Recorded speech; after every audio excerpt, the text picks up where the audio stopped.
Good day, everyone. It's wonderful to be with you again.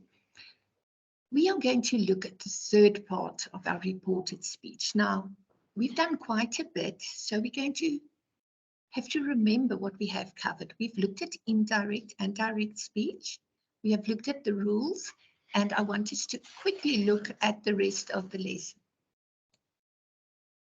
There are two ways to report back. The one is an immediate report back. That is when your introductory verb is in the present tense, says, asks, replies, and please don't lose any sight of the other rules that we looked at as well.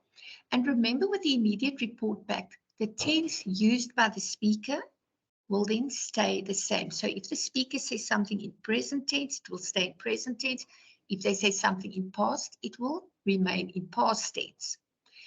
With a later report back, the introductory verb is in the past tense, and that tells us that whatever the speaker says, in other words, the tense used by the speaker, will take a step into the past. Remember about the hands showing backwards.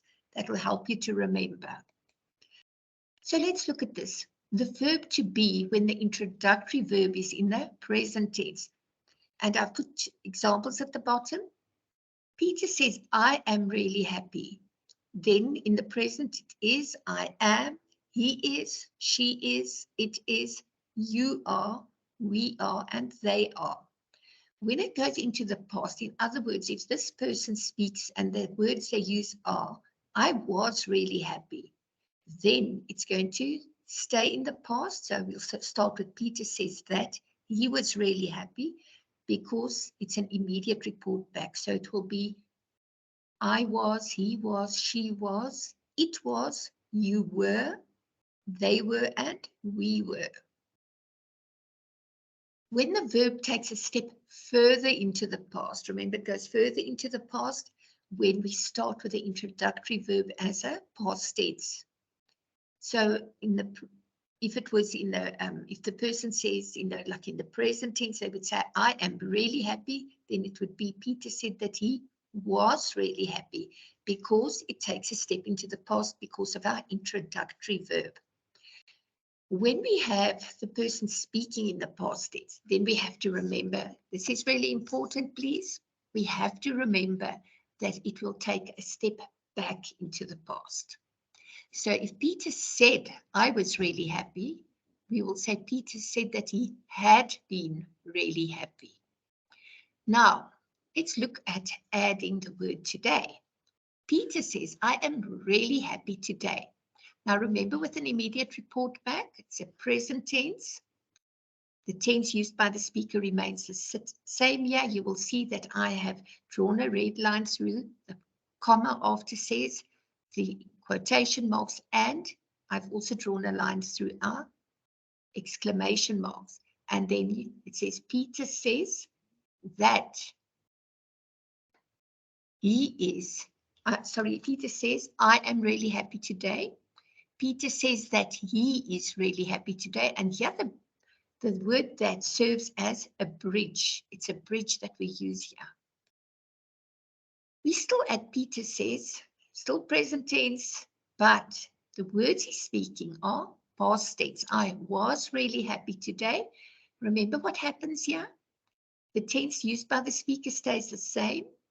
So it's either present tense or past tense. But in this case, the present tense refers to the word says.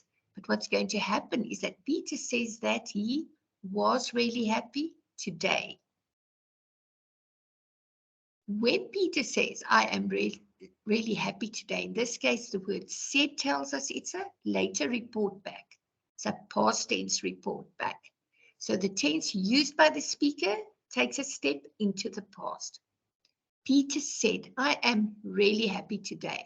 Now we know am has to change. We know I has to change. I has to change. The pronoun changes. Am changes to past tense. So here it will be Peter said that he was really happy that day. Because remember, we have to change our adverbs of time and place. Peter said, and here we have a little tricky one, I was really happy today. Now, remember we have a later report back, so the tense used by the speaker takes a step into the past, and it's already in the past. So what's going to happen here? Here we see that what changes is was has to change to had been.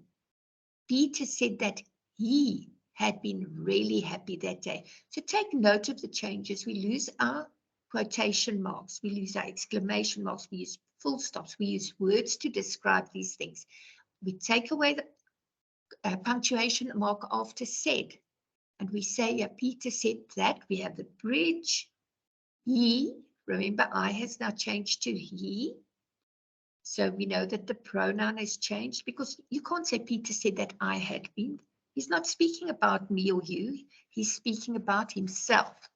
So Peter said that he, and was has changed to had been. So Peter said that he had been really happy that day. Now we're going to get to the fun part again.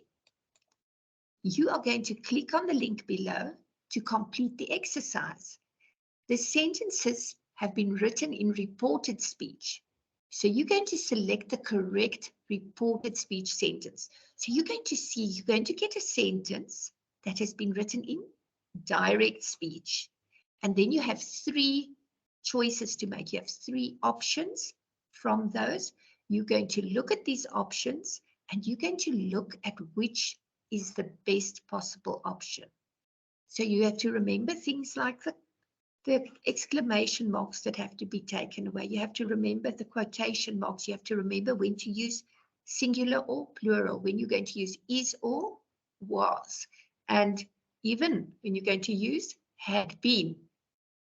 Try and remember it. Always remember to take your notes, and then you're going to click on this link and you're going to finish the exercise. Remember what I always say, practice makes perfect. So good luck with this exercise, and I hope you enjoy it and that you learn from it. The QR code is on the next slide. I'm going to share it with you too. And there you go.